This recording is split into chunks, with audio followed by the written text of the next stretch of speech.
Chapter 11: Dream Creativity and Dream Control. Aside from being a stoic sentinel that guards your sanity and emotional well being, REM sleep and the act of dreaming have another distinct benefit: intelligent information processing that inspires creativity and promotes problem solving. So much so that some individuals try controlling this normally non-volitional process and direct their own dream experiences while dreaming. Dreaming, the creative incubator. Deep and REM sleep strengthens individual memories, as we now know, but it is REM sleep that offers the masterful and complementary benefit of using and blending those elemental ingredients together in abstract and highly novel ways. During the dream and sleep states, your brain will cogitate vast swaths of acquired knowledge and then extract overarching rules and commonalities to gist. We awake with a revised mind wide web that is capable of divining solutions to previously impenetrable problems. In this way, REM sleep dreaming is informational alchemy.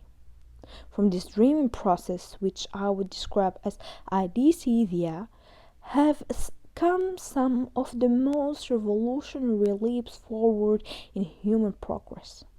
There is perhaps no better illustration highlighting the smarts of REM sleep dreaming than the elegant solution to everything we know of, and how it fits together.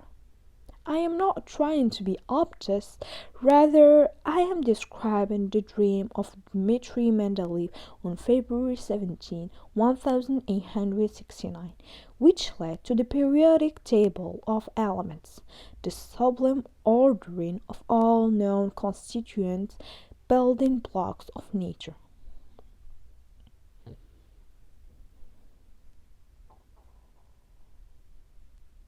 Mendeleev, a Russian chemist of renowned ingenuity, had an obsession. He felt there might be an organizational logic to the known elements in the universe, euphemistically described by some as the search for God's abacus.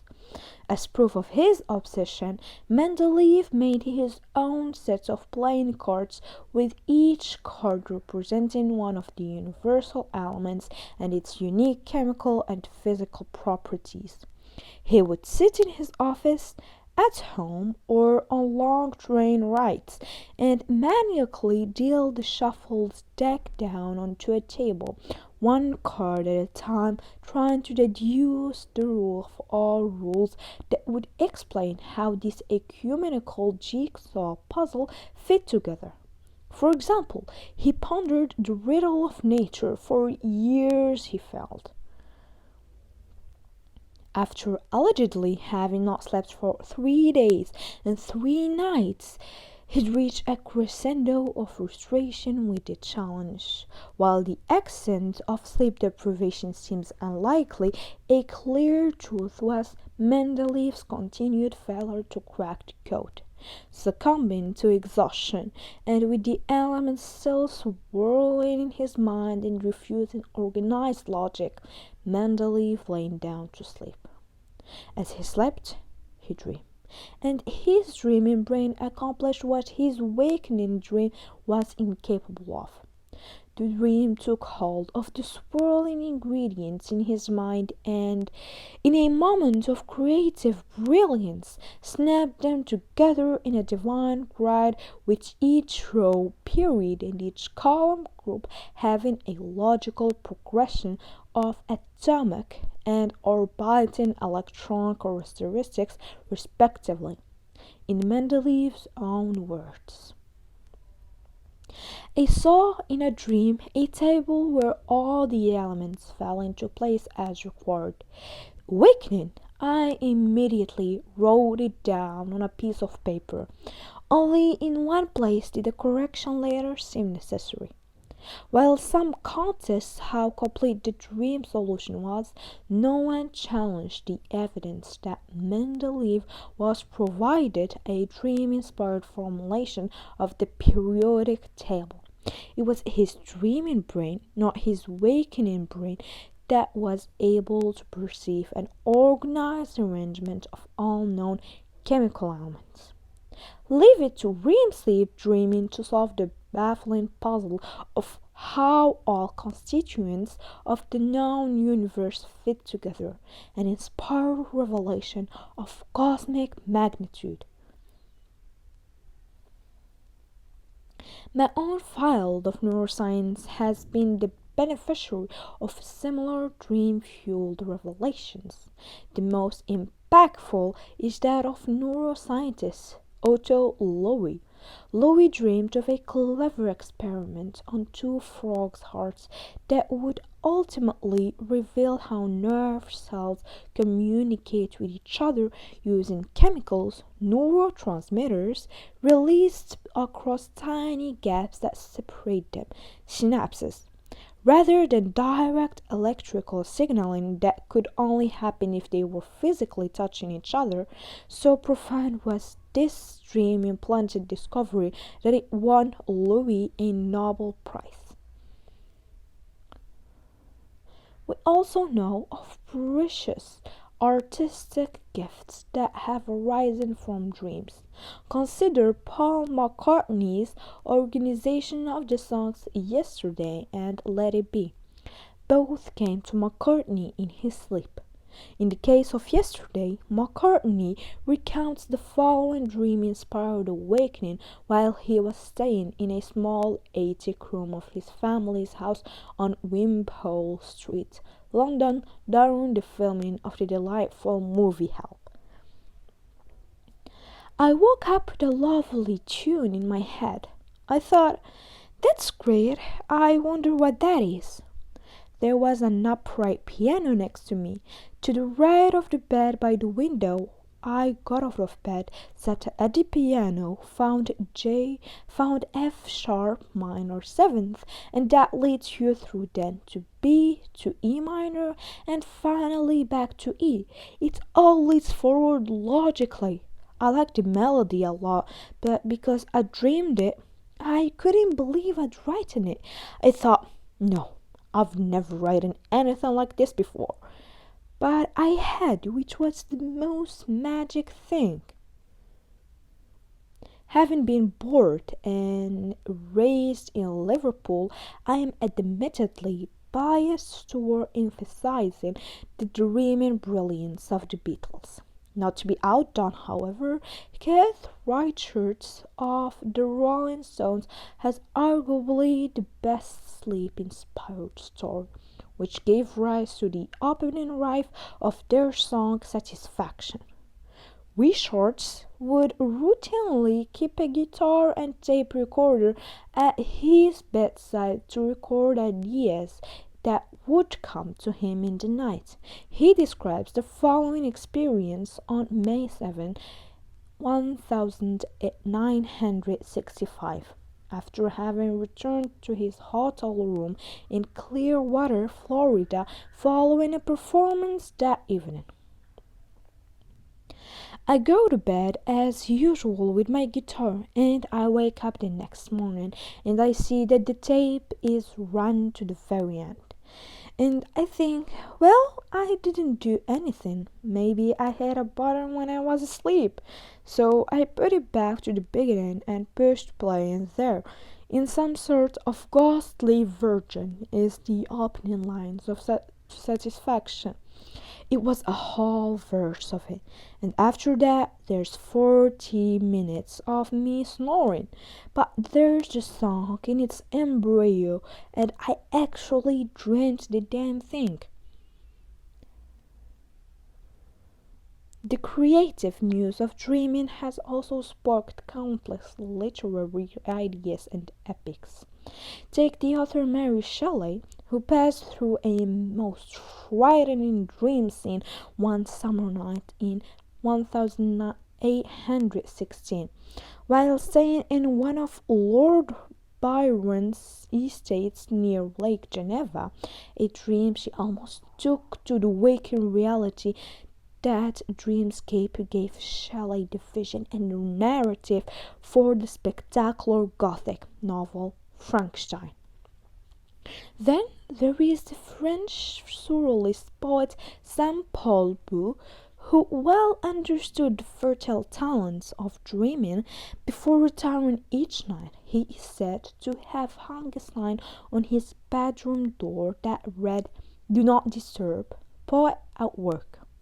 Anecdotes such as these are enjoyable stories to tell, but they do not serve as experimental data. What then is the scientific evidence establishing that sleep, and specifically REM sleep and dreaming, provides a form of associative memory processing, one that fosters problem solving? And what is so special about the neurophysiology of REM sleep that would explain these creative benefits and the dreaming obligates to them? REM sleep physiologic. An obvious challenge to testing the brain when it is asleep is that it is asleep.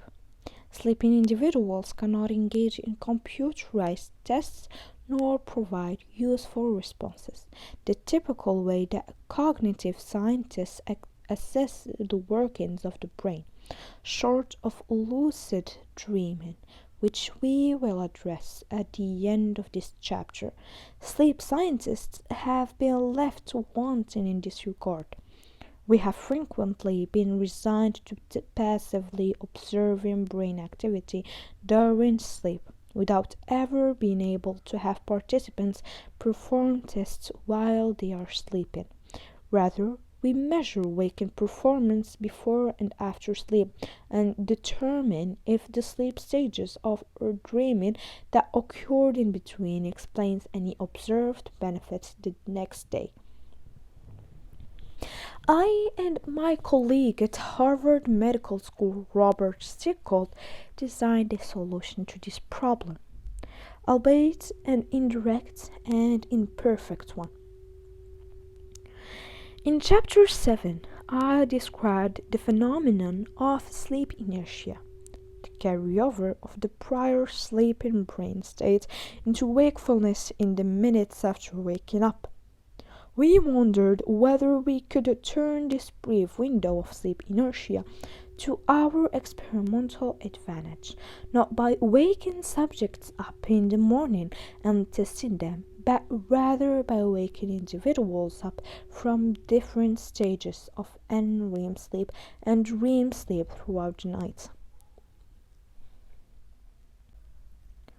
The dramatic alteration in brain activity during NREM and dream sleep and their tidal shifts in neurochemical concentrations do not reverse instantaneously when you awaken.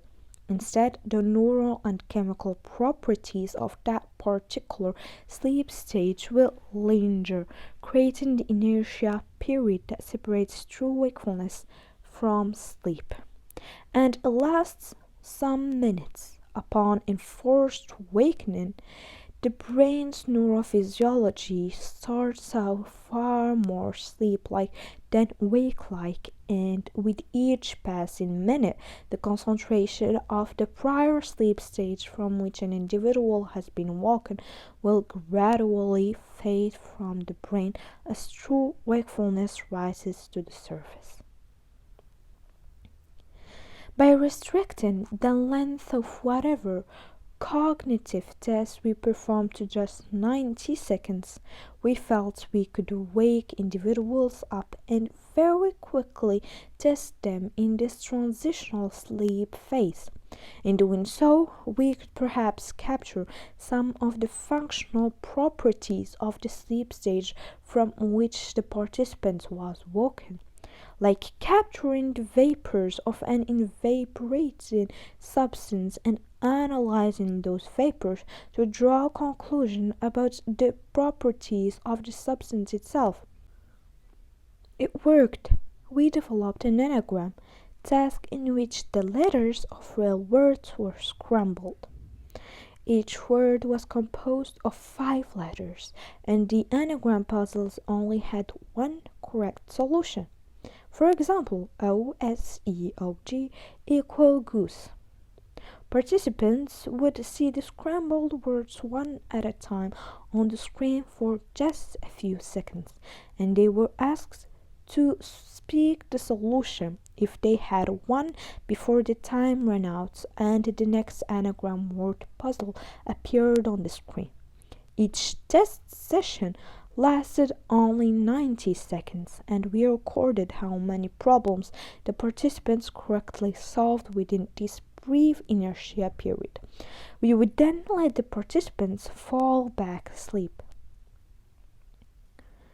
The subjects had the task described to them before going to bed in the sleep laboratory with electrodes placed on the head and face so that I could measure their sleep unfolding in real time on a monitor next door. The participants also performed a number of trials before getting into bed, allowing them to get familiar with the task and how it worked. After falling asleep, I then woke subjects up 4 times throughout the night, twice before and REM sleep, early and late in the night, and twice from REM sleep, also early and late in the night. Upon awakenings from NREM sleep, participants did not appear to be especially creative, solving few of the anagram puzzles, but it was a different story when I woke them up out of REM sleep from the dreaming phase. Overall, problem-solving abilities rocked it up, with participants solving 15 to 35% more puzzles when emerging from REM sleep compared with awakenings from NREM sleep or during daytime waking performance. Moreover, the way in which the participants were solving the problems after exiting REM sleep was different from how they solved the problems both when emerging from NREM sleep and while awake during the day. The solutions simply popped out following awakenings from REM sleep. One subject told me, though at the time they did not know they had been in REM sleep just prior, solutions seemed more effortless when the brain was being bathed by the afterglow of dream sleep. Based on response times, solutions arrived more instantaneously following a REM sleep awakening relative to the slower deliberative solutions that came when that same individual was exiting NREM sleep or when they were awake during the day. The lingering vapors of REM sleep were providing a more fluid, divergent, open-minded state of information processing.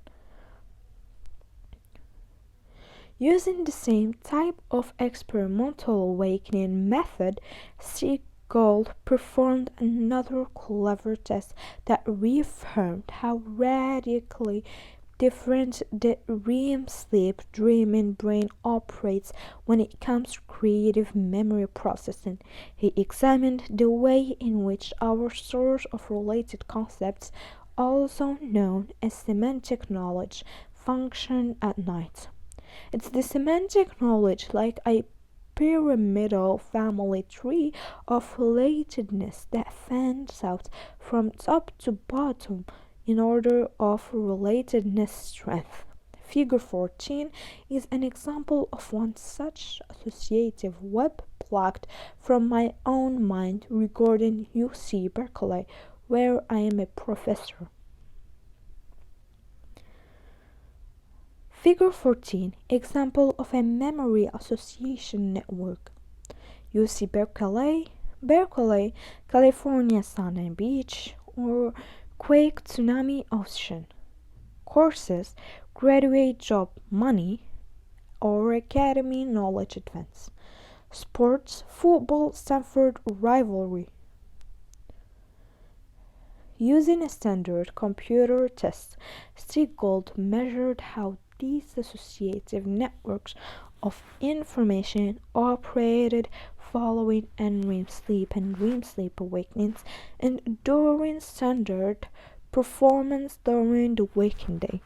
When you wake the brain from NREM or measure performance during the day, the operating principles of the brain are closely and logically connected, just as pictured in Figure 14.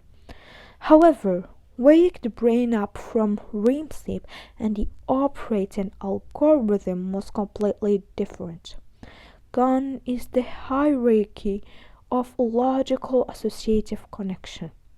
The REM sleep dreaming brain was usually uninterested in bland, common sense links, the one step to the next associations. Instead, the REM sleep brain was shortcutting the obvious links and favoring very distantly related concepts.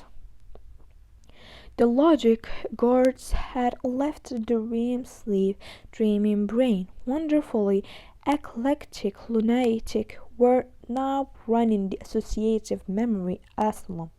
From the REM sleep dreaming state, almost anything goes, and the more bizarre, the better, the results suggested. The two experiments of anagram solving and semantic priming revealed how radically different the operating principles of the dreaming brain were relative to those of NREM sleep and wakefulness.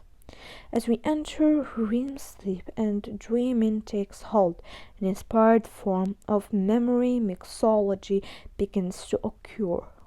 No longer are we constrained to see the most typical and plainly obvious connections between memory units.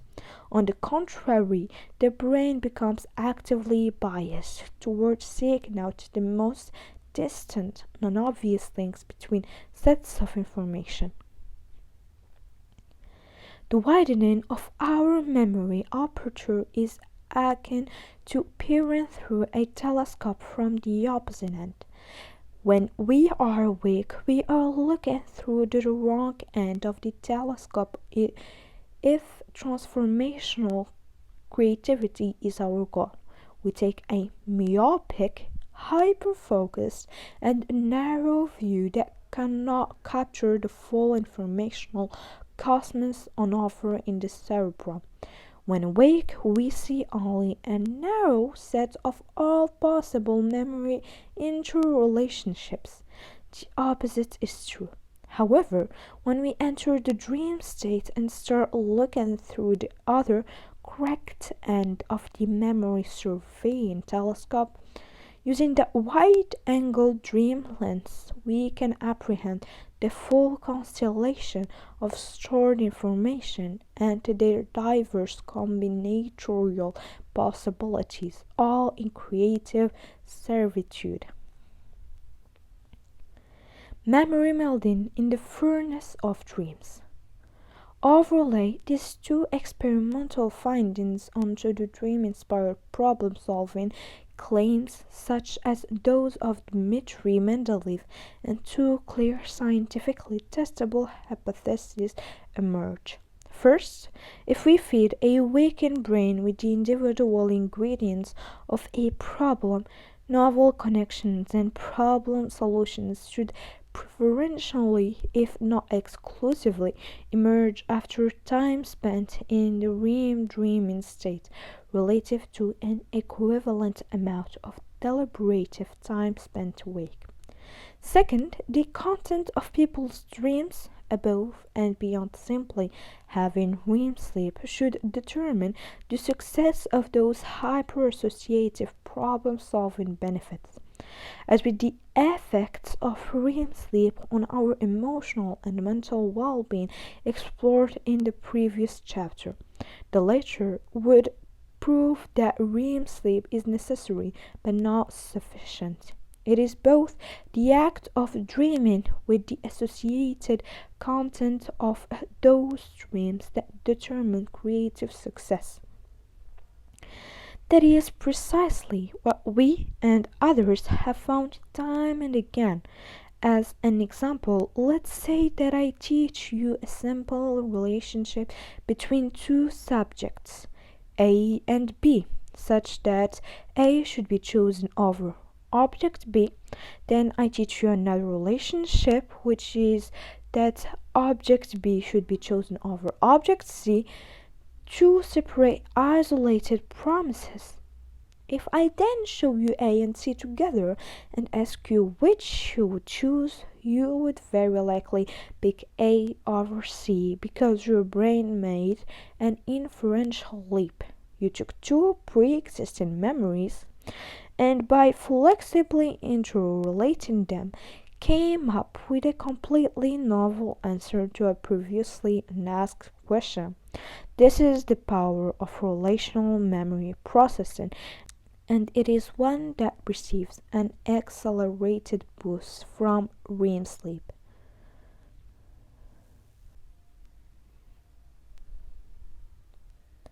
In a study conducted with my Harvard colleague Dr. Jeffrey Ellenbogen, we taught participants lots of these individual promises that were nested in a large chain of interconnectedness. Then we gave them tests that assessed not just their knowledge of these individual pairs, but also assessed whether they knew how these items connected together in the associative chain. Only those who had slept and obtained late morning REM sleep rich in dreaming showed evidence of linking the memory elements together, making them capable of the most distant associative leaps. The very same benefit was found after daytime naps of 60 to 90 minutes that also included REM sleep. It is sleep that builds connections between distantly related informational elements that are not obvious in the light of the waking day. Our participants went to bed with disparate pieces of the jigsaw and woke up with the puzzle complete. It is the difference between knowledge, retention of individual facts, and wisdom, knowing what they all mean when you fit them together. Or, said more simply, learning versus comprehension. REM sleep allows your brain to move beyond the former and truly grasp the later. Some may consider this informational daisy chaining to be trivial, but it is one of the key operations differentiating your brain from your computer. Computers can store thousands of individual files with precision, but standard computers do not intelligently interlink those files in numerous and creative combinations. Instead, computer files sit like isolated islands.